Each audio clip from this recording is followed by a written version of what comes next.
পরীর সাথে মিলন করার একটি মন্ত্র। পরী নিজে থেকে আপনার রুমের মধ্যে চলে আসবে, পরী আপনার সাথে খেলা করবে। আজ এমন একটি মন্ত্র নিয়ে আপনাদের সামনে হাজির হলাম।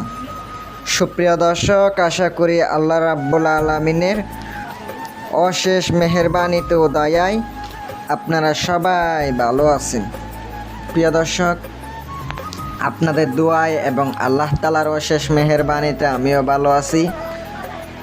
বরাবরের মতো আজকে পরীর সাথে কীভাবে বন্ধুত্ব করবেন, কিভাবে আপনি পরীর সাথে খেলা করতে পারেন, আপনার রুমের মধ্যে কিভাবে পরী হাজির করবেন, বিস্তারিত আমি আপনাকে বর্ণনা করব আপনাদেরকে এই ভিডিওতে। যদি বুঝে শুনে কাজ করবেন, আল্লাহর রহমতে দেখবেন কাজ হয়ে যাবে। কথায় আছে, বিশ্বাসে মিলাই বস্তু, তর্কে বহুদূর। যদি বিশ্বাস করে কাজ করেন অবশ্যই কাজ হবে। আপনারা অবশ্যই আমল করবেন, আগে থেকে আমল করা থাকলে অবশ্যই করতে পারেন। রুহানি শক্তির আমল, আধ্যাত্মিক শক্তি, বাতিনি শক্তি সব করা থাকলে আপনি নিঃসন্দেহে কাজটা করতে পারেন।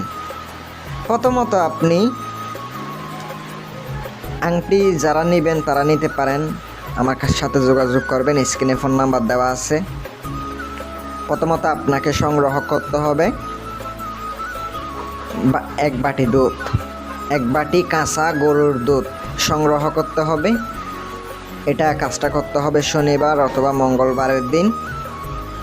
আপনাকে রাত্রেবেলা কাজ করবেন, রাত 11টার পর থেকে আমল করবেন। 11:30 থেকে প্রত্যেক দিন শুরু করবেন। কাজটা কন্টিনিউ করতে হবে। কাজটা আপনাকে করতে হবে মোটামুটি 7 দিন পর্যন্ত। আপনি স্ক্রিনে যে মন্ত্রটি দেখতে পাচ্ছেন, মন্ত্রটি মুখস্থ করে নেবেন।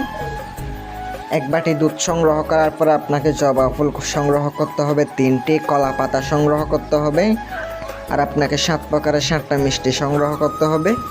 আগরবাতি জ্বালাবেন, আপনি আসনের মধ্যে বসবেন, উত্তরমুখী হয়ে বসবেন, মন্ত্রটি পাঠ করা শুরু করেন। অবশ্যই পবিত্র থাকতে হবে, আপনাকে অবশ্যই নিরামিষ খায়া কাজ করতে হবে। মন্ত্র তো নিরামিষ খাইতে হবে। শরীরটা বন্ধ করবেন, হিসাব দিবেন, তারপর আপনাকে মন্ত্রটি পাঠ করতে হবে চোখ বন্ধ করে রুদ্রাক্ষর মালার উপরে। আপনি ধীরে ধীরে পাঠ করবেন, কোনো ভুল করবেন না। মন্ত্রটি আগে থেকে মুখস্থ করবেন। কাজটা আপনি মোটামুটি 7 দিন করেন, 7 দিনের দিন হাজির হবে। আর যারা আংটি নেবেন তারাই যোগাযোগ করতে পারেন, কাজ করে নিতে পারবেন ইনশাল্লাহ। যে কোনো সমস্যার সমাধান করতে চাইলে স্ক্রিনে তাকানো ফোন নাম্বারে যোগাযোগ করবেন। ভালো থাকবেন। আসসালামু আলাইকুম ওয়া রাহমাতুল্লাহ।